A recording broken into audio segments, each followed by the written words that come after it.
Brasil de Fato Entrevista. Olá, está começando o Brasil de Fato Entrevista. Nossa pauta hoje é feminismo e empoderamento. Mas várias outras entrevistas como essa, sobre diversos temas, estão disponíveis no YouTube, Spotify, Deezer ou iTunes do Brasil de Fato. Nossa entrevistada hoje é a arquiteta, urbanista e escritora Joyce Bert. Ela é a autora do livro O que é Empoderamento, da coleção Feminismos Plurais. Nele, Joyce aborda o verdadeiro significado de um conceito que já foi tão esvaziado no debate sobre feminismo atual, desde a perspectiva do feminismo negro. Na semana em que o assassinato da vereadora Marielle Franco completa 2 anos, Joyce comenta o que simboliza essa execução e também faz um debate sobre raça e classe dentro do feminismo. Confira! Quando a gente fala em empoderamento, a gente está falando de um conceito essencialmente político.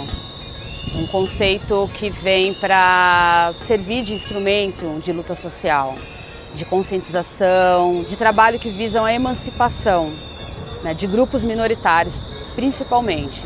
Grupo de mulheres, negritude, indígenas, LGBT, as classes mais baixas em geral, que são pessoas que não têm um poder social, não têm um acesso aos benefícios que as leis já estipularam que devem ser dessas minorias. Empoderamento. Empoderamento é um neologismo, é uma palavra que parte de outra que já existe, no caso poder.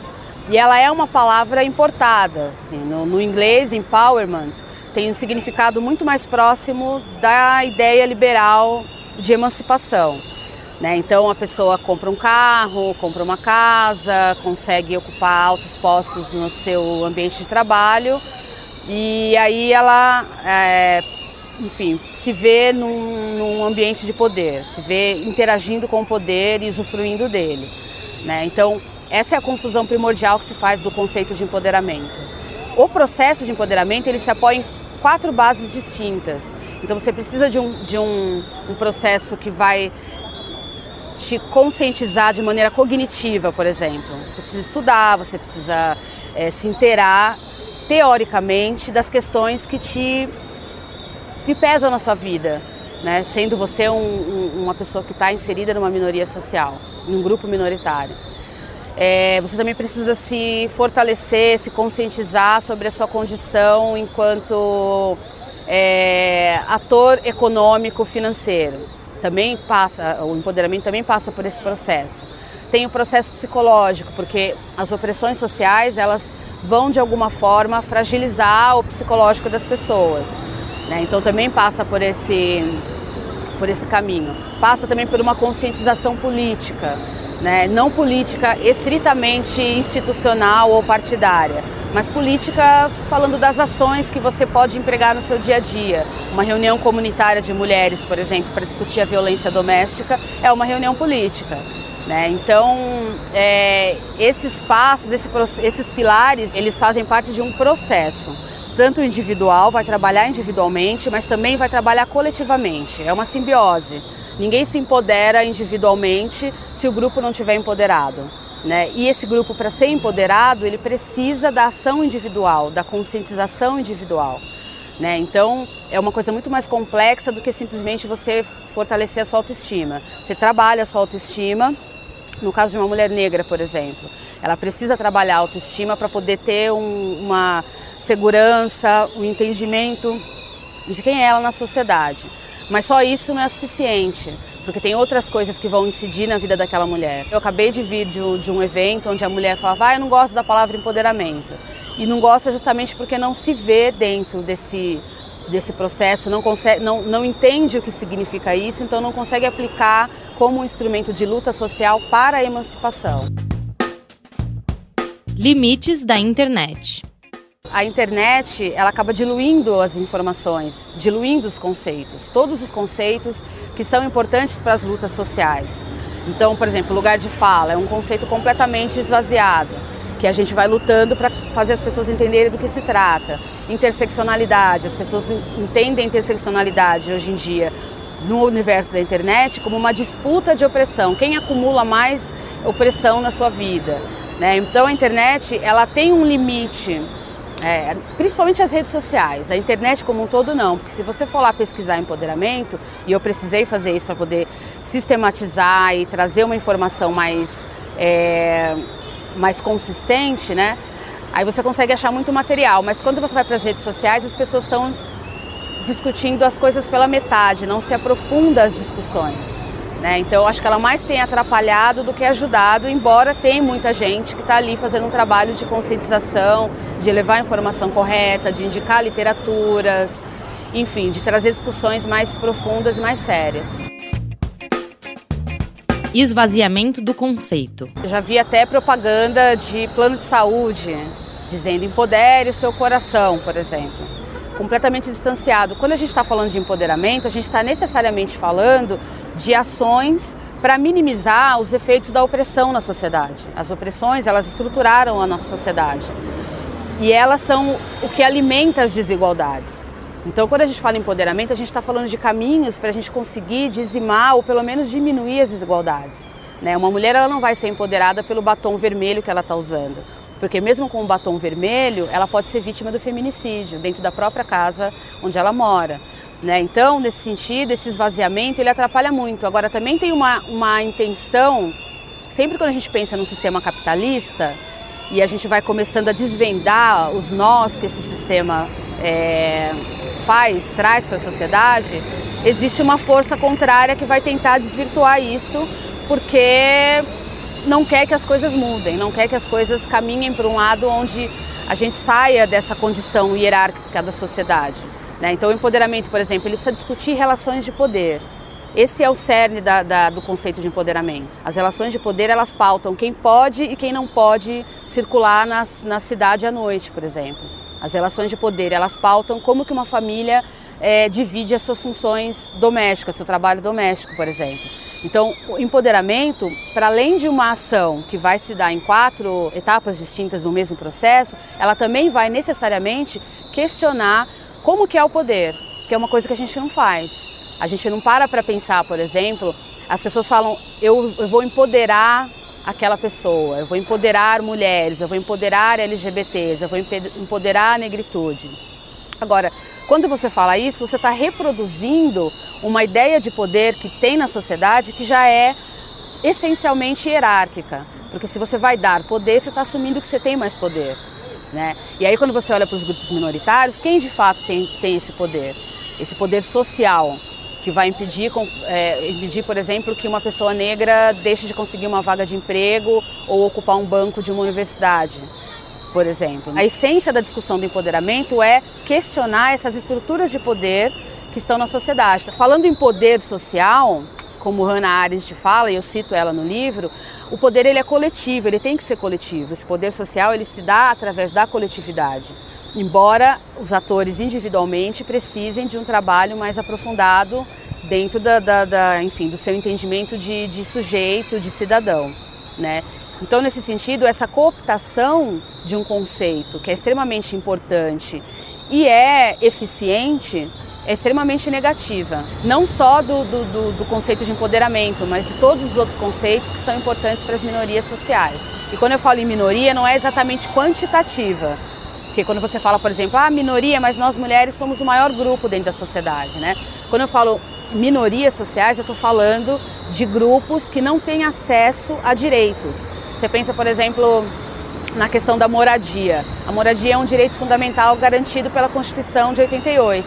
Mas quantas pessoas a gente tem atualmente só em São Paulo morando na rua, né? Então, quer dizer, é um grupo minoritário porque não acessa, não tem o poder de reivindicar os benefícios, os direitos que já estão garantidos por lei.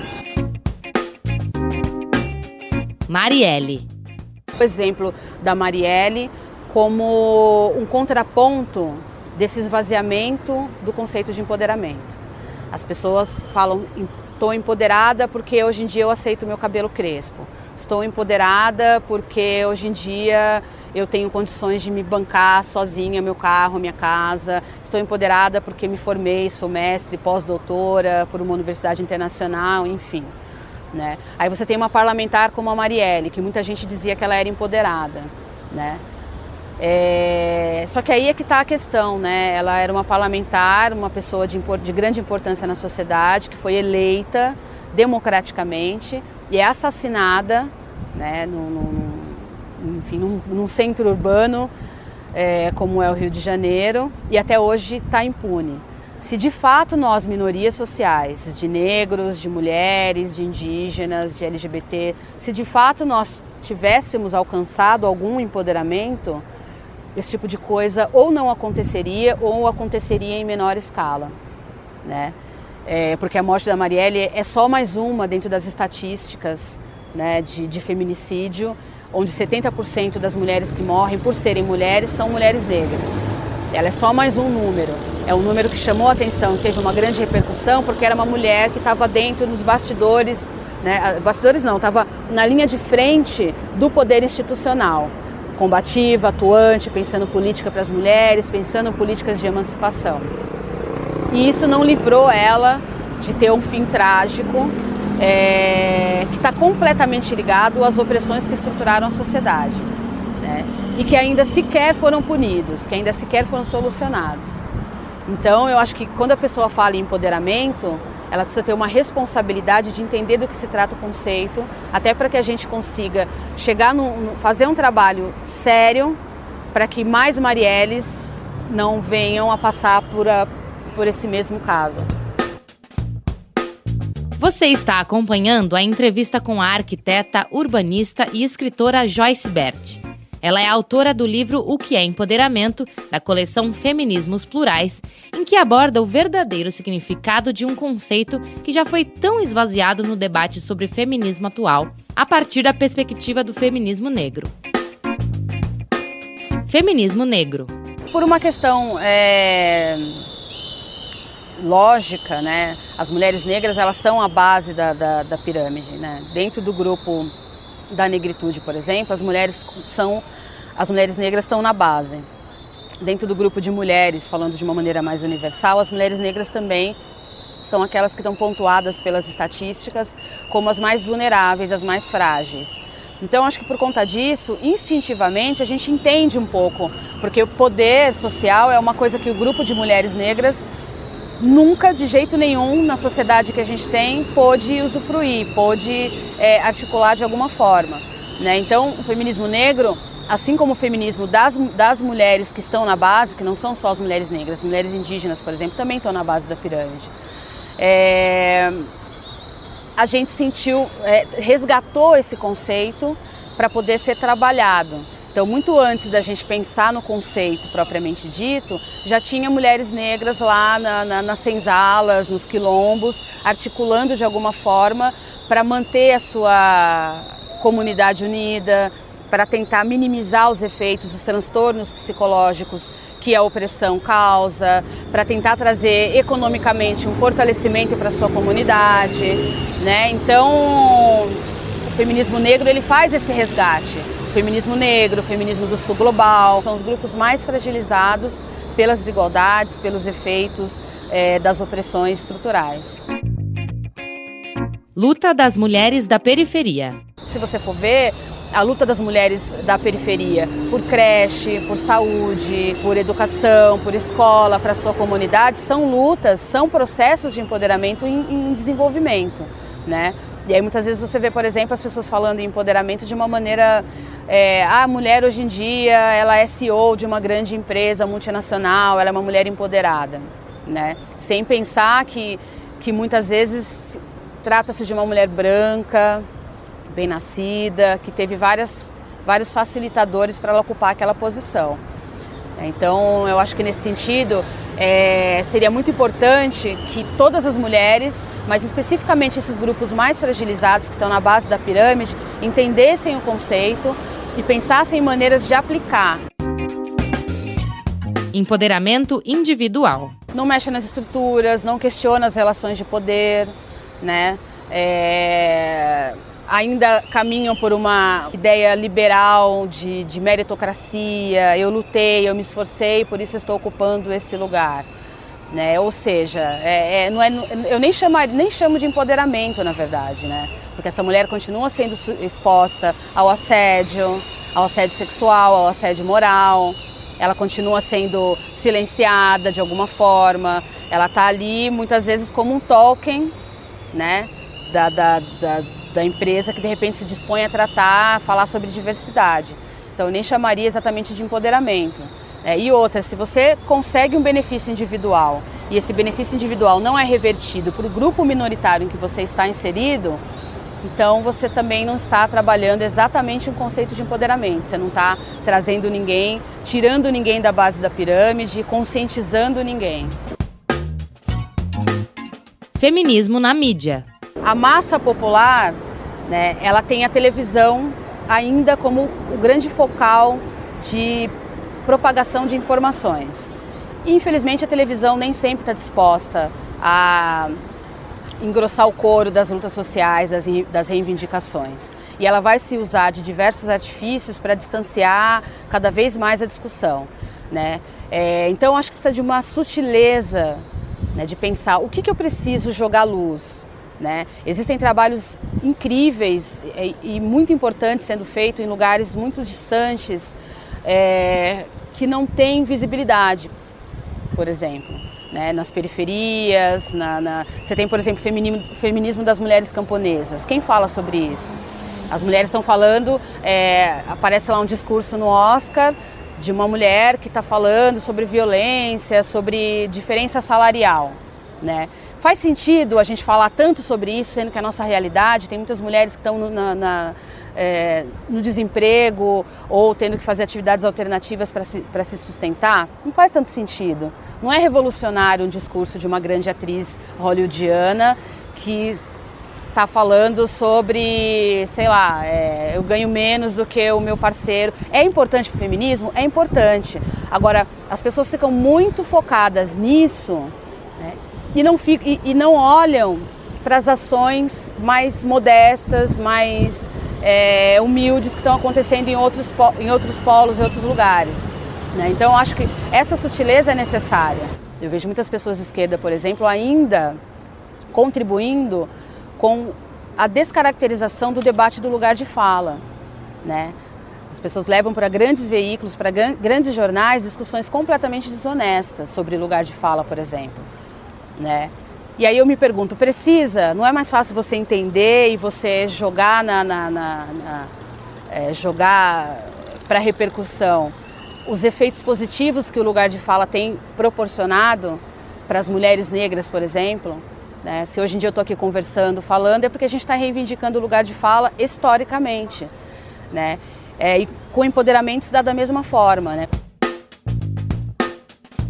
Raça e classe no feminismo. É uma luta histórica também, né? Lélia Gonzalez foi uma das primeiras teóricas a bater o pé e falar que o feminismo não pode ser considerado de uma maneira única, universal, que existem outras representações de mulheres com outros tipos de problema que precisam ser discutidos.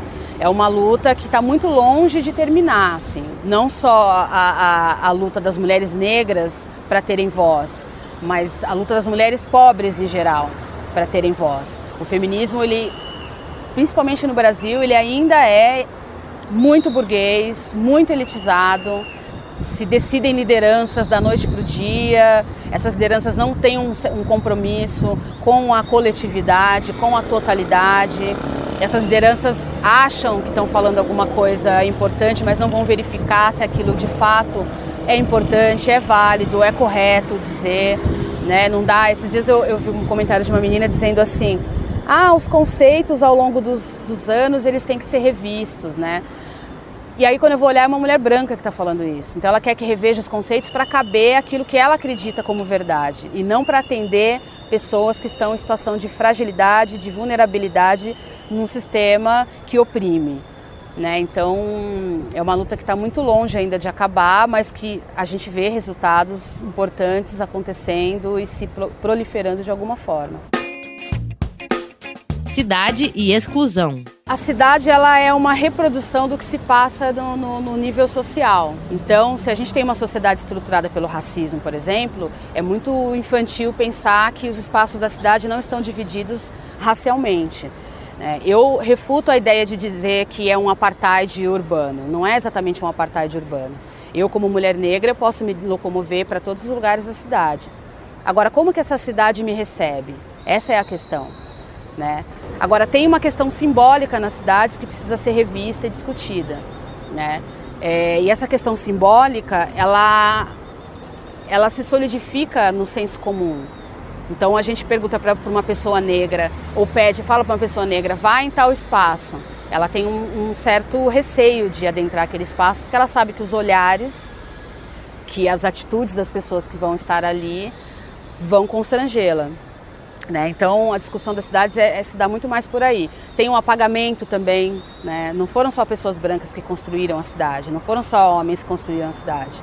Mulheres estiveram envolvidas nesse processo, as pessoas negras, por serem os trabalhadores braçais oficiais da nação, uma nação que foi estruturada pela escravidão. Então você para e pensa que tudo isso que está construído foi construído por mãos negras majoritariamente, né? E aí também tem a discussão de quem está decidindo sobre a cidade. Quantas pessoas sentam numa mesa de políticas públicas urbanas, de planejamento urbano, de definição dos espaços, a questão da mobilidade, do transporte público também, né? Você vai numa periferia, tem ônibus para onde? Por que a gente demora 2 horas para chegar no centro? A gente vem para o centro mais para trabalhar, agora para se divertir a gente não vem. Na periferia não tem equipamentos culturais, por exemplo.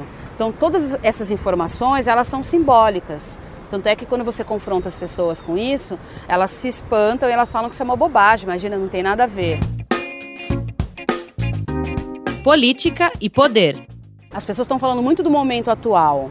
Só que no momento atual essas coisas estão sendo verbalizadas, mas no momento anterior elas não estavam também sendo trabalhadas. É chocante ouvir um ministro atualmente falando isso, mas para além da verbalização do que está no imaginário, no senso comum da sociedade, existem aquelas coisas que são veladas, né? Eu já fui em vários encontros de esquerda onde ninguém estava incomodado de não existir ali naquele meio representações negras para serem ouvidas, representações femininas para serem ouvidas.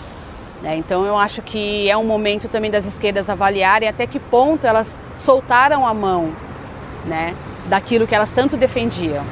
E aí entra a discussão da reflexão sobre poder.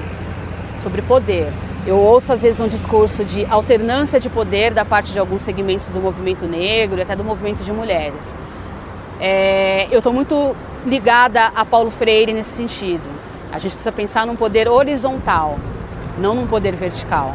Porque se você alterna o poder, você não muda as coisas, né? Então está na hora da gente começar a pensar como que a gente vai ressignificar essa questão do poder para que ele seja de fato coletivo e horizontal, que exista uma linearidade nessa conversa de poder. Senão as desigualdades elas persistem.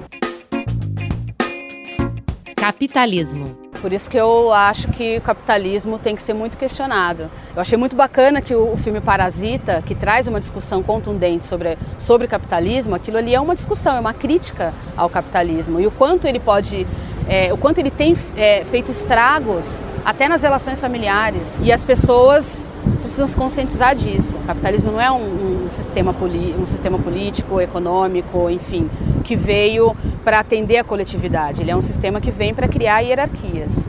E todas as representações que forem descendentes dessa ideia capitalista, elas vão fatalmente estar condicionadas a esse poder horizontal. Tem gente mandando e gente obedecendo. É possível que exista uma linearidade nas relações políticas, enfim. Mas para isso a gente precisa retomar o significado de coletividade. Por isso que é tão importante não distanciar o conceito de empoderamento dessa questão da coletividade. O poder ele só existe de maneira justa quando ele é coletivo. É importante entender que existe a liderança e existe a chefia. A liderança ela conduz e é conduzida ao mesmo tempo.